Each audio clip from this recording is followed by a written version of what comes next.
नमस्कार। सोने की कीमत इतनी अधिक क्यों?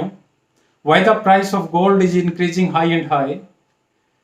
सोने की कीमतों में पिछले कुछ समय से काफ़ी बढ़ोतरी हुई है और दिन ब दिन तेज होती गोल्ड की इस चमक का ग्लोबल इकोनॉमी के साथ साथ लोगों के लिए भी इन्वेस्टमेंट पॉइंट ऑफ व्यू से काफ़ी मीनिंग है, काफ़ी मायने हैं, जिनकी आज हम बात करेंगे।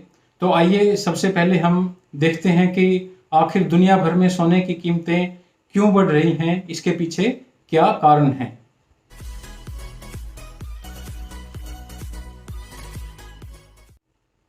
सोने की कीमतों के साथ कोरोना का बड़ा कनेक्शन स्पष्ट तौर पर दिख रहा है। कोरोना काल में सोने की कीमतें आसमान छू रही हैं। बाजार में 10 ग्राम सोने की कीमत 50,000 से ऊपर पहुंच चुकी हैं। आम आदमी भले ही इस दौरान सोना कम खरीद रहा हो, लेकिन इसकी कीमतें कम होने का नाम नहीं ले रही हैं। और सच यह भी है कि जब तक कोरोना का संक्रमण दुनिया भर में रहेगा, देशों में बढ़ता रहेगा, तब तक सोने की कीमतों में कम होने के आसार कम ही नजर आ रहे हैं। इसके साथ साथ शेयर बाजार में जहां अनिश्चितता का माहौल है, वहीं रियल एस्टेट भी काफ़ी सुस्त पड़ा हुआ है। तो इस दौर में इन्वेस्टर्स को जो सबसे सेफ साइड नज़र आ रही है, वो सोना ही नज़र आ रहा है। इसलिए इन्वेस्टर्स का रुझान गोल्ड ईटीएफ और बॉन्ड की तरफ बढ़ा है और यही वजह है कि सोने के रेट बढ़ते जा रहे हैं। सोने के दाम तभी कम होंगे मार्केट में जब कोरोना की वैक्सीन आ जाए या अनिश्चितता है वह दूर हो जाए। कोरोना की वैक्सीन के साथ साथ वह सफल भी हो। इसके अलावा भारत और चीन सोना बहुत अधिक खरीदते हैं। बहुत बड़े इंपोर्टर हैं। जो सबसे बड़े दो इंपोर्टर हैं वो भारत और चाइना ही हैं। तो यदि ये दोनों आयात कम कर दें, ये ना खरीदें, तब भी दाम कुछ कम हो सकते हैं। फिर भी सोना अधिक नीचे नहीं आएगा इन दोनों के कम खरीदने या कम इंपोर्ट करने से। और यदि कीमत में कुछ कमी आती भी है तो ये करेक्शन कोरोना वैक्सीन के आने पर ही दिख सकती है। यदि कोरोना की वैक्सीन आती है तो इसकी कीमतों में कुछ करेक्शन आ सकती है गोल्ड प्राइसेस में। इसके अलावा सोने की जो माइनिंग्स हैं, जो गोल्ड माइनिंग्स हैं, उनमें भी काम ऑलमोस्ट ठप हो गया है, रुक गया है। यह भी एक बड़ी वजह है सोने की कीमत बढ़ने की। दुनिया भर की सोने की जितने भी खाने हैं उनमें खुदाई कम हो रही है गोल्ड माइनिंग्स में, क्योंकि मजदूरों में भी कोरोना वायरस का एक तरह का डर है। एक वजह यह भी है कि अमेरिकी फेडरल बैंक ने अपने जो रेट ऑफ इंटरेस्ट है उसमें 2022 तक रोक लगा दी है कि वो अपने ब्याज दरों को नहीं बढ़ाएंगे। तो इस वजह से भी बैंक में निवेश की बजाय गोल्ड में निवेश बढ़ा है। इसके साथ साथ यदि हम देखें तो कोरोना महामारी से आए इस आर्थिक संकट में लोग बाजार के बजाय सोने में निवेश को बेहतर मान रहे हैं। इसके अलावा यदि हम भारत के केस में इन बातों को देखें तो हमारे यहाँ शादी और त्यौहार का सीजन आने वाला है और इस कारण से मांग बढ़ रही है और आगे बढ़ने की पॉसिबिलिटी है। यदि हम पिछले 6 महीने में देखें तो सोने की कीमतों में लगभग 24% की बढ़ोतरी हो चुकी है। लोगों को 50,000 रुपये का सोना महंगा लग सकता है, लेकिन सोना खरीदना का अब एक अच्छा समय हो सकता है, क्योंकि उम्मीद ये की जा रही है कि कहीं कीमतें और अधिक ना बढ़ जाएं, कहीं कीमतें बढ़कर 60, 70 या 80,000 तक ना पहुंच जाएं। तो सोने को हम इतनी इंपॉर्टेंस क्यों दे रहे हैं? हम ही नहीं, पूरी दुनिया सोने को काफ़ी महत्वपूर्ण मानती है। तो आइए अब हम जानने की कोशिश करते हैं कि आखिर गोल्ड का दुनिया भर में इतना महत्वपूर्ण स्थान क्यों है।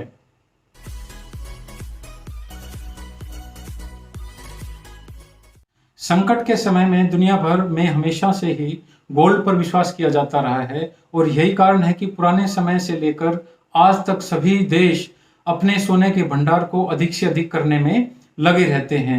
यदि हम अलग अलग देशों के पास गोल्ड रिजर्व की बात करें तो हमें पता चलता है कि सबसे अधिक जो गोल्ड रिजर्व है वो यूनाइटेड स्टेट के पास है, जो कि 8,134 टन है। इसी प्रकार से दूसरे नंबर पर जो आता है वो जर्मनी है, जिसके पास 3364 टन है। इसके बाद इटली, फ्रांस, रशिया और चाइना फिर 6 नंबर पर आता है, जिसके पास 1948 टन गोल्ड है। उसके बाद स्विट्जरलैंड, जापान और इंडिया इसमें टॉप 10 में 9th पोजीशन पर आता है। हम 9वें स्थान पर हैं और हमारे पास जो गोल्ड का रिजर्व है वो 642 टन है। आइए अब हम बात करते हैं जो टॉप 10 गोल्ड प्रोड्यूसिंग कंट्रीज हैं उनके बारे में। 2019 के डेटा के अनुसार चाइना सबसे बड़ा प्रोड्यूसर है गोल्ड का। 2019 में उसने 383 टन गोल्ड प्रोड्यूस किया। उसके बाद रशिया है, ऑस्ट्रेलिया, यूएसए ने भी 200 टन गोल्ड प्रोड्यूस किया। उसके बाद कनाडा, पेरू, घाना, साउथ अफ्रीका, मैक्सिको और ब्राज़ील इसमें 10वें नंबर पर आता है। साउथ अफ्रीका किसी समय में सबसे ज़्यादा गोल्ड प्रोड्यूस करता था, लेकिन इसको 2007 में चाइना ने पीछे छोड़ दिया। यहाँ एक बात ध्यान देने वाली है कि हम पेरू और जो घाना 6th और 7th पोजीशन पर है। मेनली जो रॉ रिफाइंड गोल्ड है हम इन्हीं दोनों कंट्री से इंपोर्ट करते हैं, और जो रिफाइंड गोल्ड है वो हम स्विट्जरलैंड से और यूनाइटेड अरब अमीरात से इंपोर्ट करते हैं। अब हम एक ग्राफ की सहायता से देखने की कोशिश करते हैं जिसमें पिछले कुछ दशक का डेटा शो किया हुआ है कि जो टॉप 5 कंट्रीज हैं, प्रोड्यूसिंग कंट्रीज हैं गोल्ड के, उन्होंने किस प्रकार से प्रोड्यूस किया है, कौन से किस पोजीशन पे थे। ये 2012 तक का डेटा है। उस समय जो पोजीशन थी 2012 में चाइना सबसे ज़्यादा प्रोड्यूस करता था, और second position Australia, then USA, Russia and South Africa. South Africa की अब पोजीशन है वो 8th पोजीशन है, तो उस समय लेकिन 5th पोजीशन पे था। यदि हम यहाँ देखें तो साउथ अफ्रीका 1970 में लगभग 1000 टन गोल्ड प्रोड्यूस करता था, लेकिन उसका धीरे धीरे कम होता चला गया और चाइना ने उसको 2007 में ओवरटेक कर लिया। तो चाइना का यदि हम देखें तो ये देखिए जो रेड लाइन है ये चाइना की है। चाइना ने 1981-82 के बाद एक शार्प राइज किया है गोल्ड प्रोडक्शन में। तो इस प्रकार से हम कह सकते हैं कि चाइना ने काफ़ी तेज़ी से इसमें वृद्धि की है और उसका प्रोडक्शन काफ़ी तेज़ी से अभी भी बढ़ रहा है। आइए अब हम जानने की कोशिश करते हैं कि सोने की कीमत पर किन बातों का असर पड़ता है।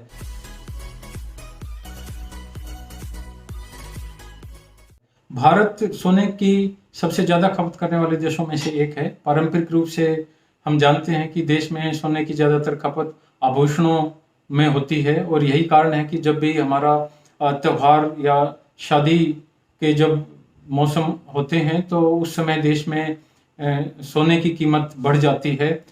हालांकि सिर्फ इस बात से इस पीली धातु की कीमत तय नहीं होती, ये तमाम ऐसी बातें हैं जो इसकी कीमतों को बढ़ाती और गिराती हैं। तो आइए इनके बारे में जानते हैं। तो इसमें जो सबसे पहला आता है वो सेंट्रल बैंक्स जो बाय करते हैं गोल्ड को, उसके बारे में आते हैं कि जो ग्लोबल सेंट्रल बैंक्स हैं वो 2010 से लगातार तेजी के साथ खरीदते जा रहे हैं गोल्ड को। यदि हम डेटा देखें तो 2010 में सिर्फ 79 टन गोल्ड को डिफरेंट कंट्रीज के सेंट्रल बैंक ने खरीदा था, और यह अब तेजी से बढ़ता हुआ जा रहा है। यदि हम इसको देखें 2018 में यह बढ़कर 651 टन हो गया है। तो पहला जो कारण है वो सेंट्रल बैंक्स जो परचेज कर रहे हैं। और सेंट्रल बैंक क्यों परचेज कर रहे हैं? जब भी मंदी के दिन होते हैं या रिसेशन की आशंका होती है तो इस स्थिति में जो सेंट्रल बैंक है वो सोने की खरीद करना शुरू कर देते हैं। ऐसी स्थिति में कुछ कंट्रीज के सेंट्रल बैंक अपनी स्थिति को सुधारने के लिए सोने को बेचते भी हैं, लेकिन जो most of the central banks हैं वो सोने की खरीद करते हैं।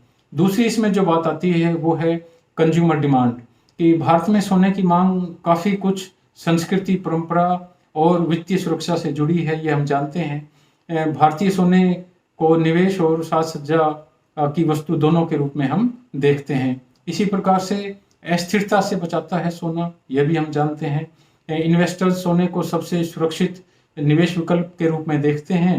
अस्थिरता और अनिश्चितता से खुद को बचाने के लिए लोगों को इस पीली धातु पर काफ़ी विश्वास है। जब दूसरी जो जो दूसरे असेट्स हैं वो अपना मूल्य खोने लगते हैं, तब सोना इस गिरावट से बचा रहता है और भारतीयों में सोने का आकर्षण हमेशा से ही रहा है, ये हम जानते हैं। समय अच्छा हो या बुरा हो, इस चमकीली धातु का मोह कभी भी हम भारतीय छोड़ते नहीं हैं। हम भारतीय ही नहीं, यह काफ़ी देशों में इस गोल्ड के प्रति लोगों का मोह रहा है। फिर इसमें आता है कि सोना और महंगाई के बीच भी रिलेशनशिप है। जब महंगाई बढ़ती है तो करेंसी की कीमत कम हो जाती है, उस समय लोग धन को सोने के रूप में रखते हैं। इस तरह महंगाई के लंबे समय तक ऊंचे स्तर पर बने रहने पर सोने का इस्तेमाल इसके असर को कम करने के लिए किया जाता है। इसके साथ साथ हम देखें तो गोल्ड और ब्याज की दर में भी रिलेशनशिप है। तो यदि सामान्य स्थिति हो तो सोने और ब्याज की दर में उल्टा संबंध होता है। ब्याज दरों का बढ़ना संकेत देता है कि जो इकोनॉमी है वो मजबूत हो रही है, और जब स्ट्रॉन्ग इकोनॉमी हो तो उसमें महंगाई बढ़ती है, और महंगाई के खिलाफ सोने को एक हथियार के रूप में इस्तेमाल किया जाता है। इसके साथ साथ यदि हम भारत की बात करें तो भारत में सोने की कीमत बढ़ने का एक जो कारण होता है वो अच्छा मानसून के कारण भी सोने की खपत बढ़ती है। ऐसा क्यों है? क्योंकि सोने की खपत में जो ग्रामीण मांग है उसकी काफ़ी महत्वपूर्ण भूमिका है, और यह खपत मुख्य रूप से मानसून पर निर्भर करती है। हम भारत में लगभग हर साल 800 से 850 टन सोने का इंपोर्ट करते हैं, और इस इंपोर्ट में जो ग्रामीण हिस्सेदारी है ग्रामीण भारत की वो लगभग 60% है।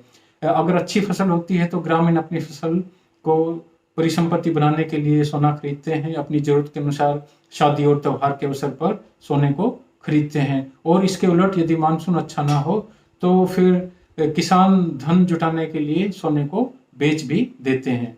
इसी प्रकार से यदि हम देखें जो सोने की कीमत पर असर डालता है वो रुपए डॉलर का जो गणित है उसका भी असर पड़ता है सोने की कीमत पर।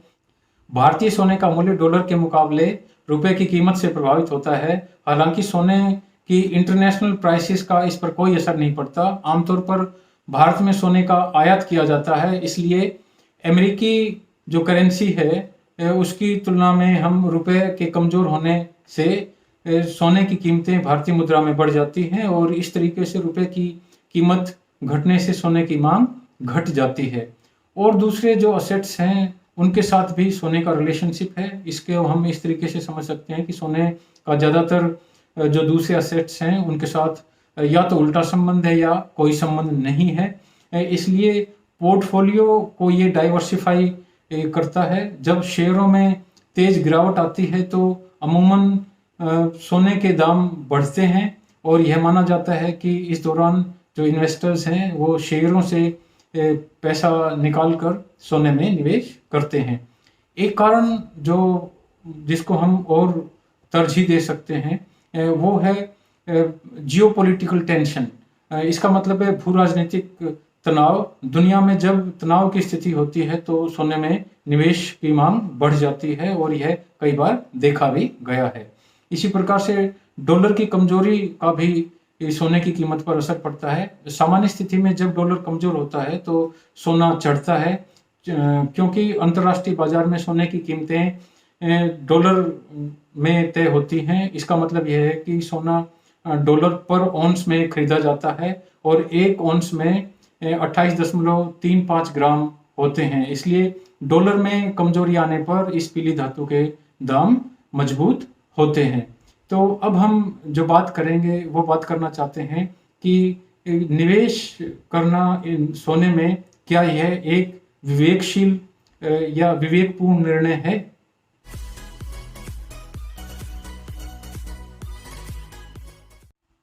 सोने में किया गया निवेश कितना विवेकपूर्ण है यह समय ही बता पाता है। सोने का एक अपना लंबा इतिहास रहा है, लेकिन इसका मतलब यह नहीं है कि यह आपके पोर्टफोलियो के लिए सबसे अच्छा विकल्प है। आपके पोर्टफोलियो में सोने को क्यों शामिल करें आप, तो इसके कुछ कारण हैं, जिसमें हम सबसे पहले शामिल करते हैं मुद्रास्फीति के लिए यह बचाव है। यानी कि जो कीमतें तेजी से बढ़ती हैं उसके जोखिम को कम करने के लिए गोल्ड एक आपको वो मदद प्रदान करता है। सोने की कीमतें अक्सर डॉलर के विपरीत चलती हैं। यदि डॉलर कमजोर होता है तो सोना मजबूत होने की संभावना होती है।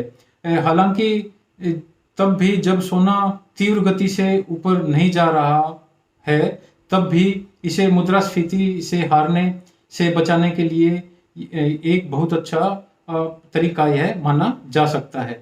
दूसरा है कि आपके पोर्टफोलियो में यह एक डाइवर्सिफाइड एसेट के तौर पर इसको आप शामिल कर सकते हैं। यदि आपको यह लगता है कि बॉन्ड और स्टॉक पर्याप्त मात्रा में आपके पोर्टफोलियो को डाइवर्सिफाई नहीं कर पा रहे हैं, तो उसमें सोना आप शामिल कर सकते हैं। सोना अक्सर शेयर बाजार के विपरीत चलता है और इसलिए शेयर बाजार जब गिरता है तो सोना अक्सर अधिक होता है। और यदि आपके पोर्टफोलियो में कुछ संतुलन आप जोड़ना चाहते हैं तो सोना एक बेहतर विकल्प हो सकता है। लेकिन अब जो बात आती है वो ये कि आप अपने पोर्टफोलियो में कितना सोना जोड़ें।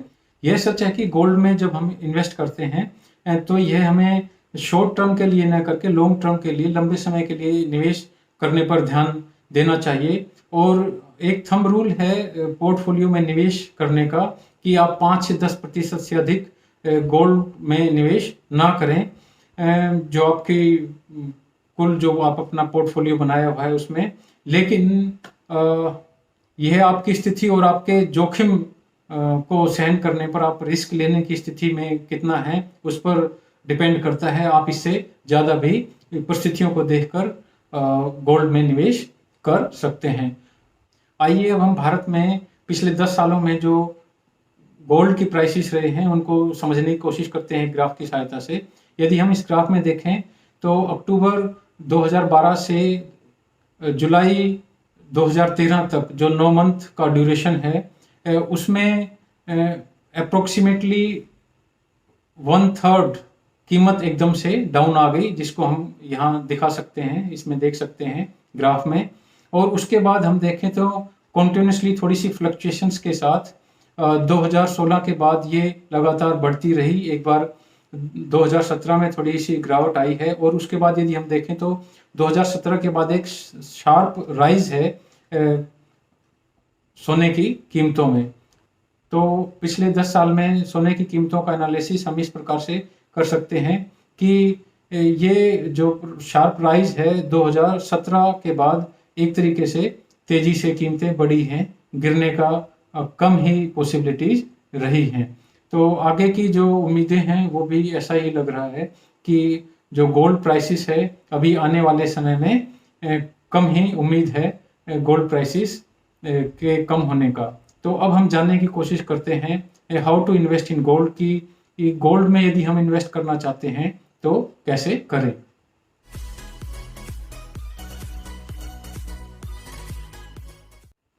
गोल्ड में इन्वेस्ट करने के कई तरीके हैं, जिसमें एक सबसे आसान और परंपरागत तरीका है कि हम सीधे तौर पर सोना खरीदें फिजिकल फॉर्म में, या फिर हम ऐसा कर सकते हैं कि गोल्ड ETF खरीद सकते हैं, एक्सचेंज ट्रेडेड फंड्स हैं उसमें इन्वेस्ट कर सकते हैं, या mutual funds, gold mutual funds में भी इन्वेस्ट कर सकते हैं। और एक और जो तेजी से बढ़ता हुआ ट्रेंड चल रहा है वो है सोवरेन गोल्ड बॉन्ड जो गवर्नमेंट लेके आई है पिछले कुछ सालों में, और इसमें लोगों ने काफ़ी रुचि दिखाई है। इसी तरीके से डिजिटल गोल्ड में भी इन्वेस्ट किया जा सकता है। अब यदि हम देखें तो कौन है जो गोल्ड की खरीदारी कर रहे हैं, तो उसके बारे में बात करते हैं। यदि हम सोने की खरीदारी की बात करें तो सोने की खरीदारी कई वजहों से की जाती है। जैसे आमतौर पर गहनों के लिए सोने की खरीदारी की जाती है, इसी प्रकार जो डिफरेंट कंट्रीज हैं उनके जो सेंट्रल बैंक है, जैसे हमने पहले बात की, वो अपनी करेंसी को मजबूती देने के लिए भी सोने की खरीदारी करते हैं। इसी प्रकार से शेयर बाजार में तेज गिरावट और इकोनॉमी में संकट का दौर हो तो उस समय तमाम जो फंड मैनेजर्स हैं पोर्टफोलियो में सोने को रखने की बात करते हैं और सोने को हिस्सेदारी पोर्टफोलियो में बढ़ाते हैं, क्योंकि जो गोल्ड है वो सेफ हेवन इन्वेस्टमेंट यानी कि सुरक्षित निवेश विकल्प माना जाता है। केंद्रीय फंड मैनेजर्स और जो स्वतंत्र इन्वेस्टर्स हैं वे सभी लोग पूरी दुनिया में अलग अलग एक्सचेंज पर सोने की खरीदारी ये अभी भी करने में लगे हुए हैं और सोने के भाव जो इंटरनेशनल मार्केट में है वो अपनी ऊंचाई पर है और इसी वजह से भारत में भी सोने में तेजी देखने को मिल रही है और अभी आने वाले समय में सोने की कीमतों में अभी कोई राहत मिलती नजर नहीं आ रही है। आज के लिए इतना ही। यदि आपको इस चैनल का कंटेंट पसंद आ रहा है तो सब्सक्राइब करें और शेयर भी करें।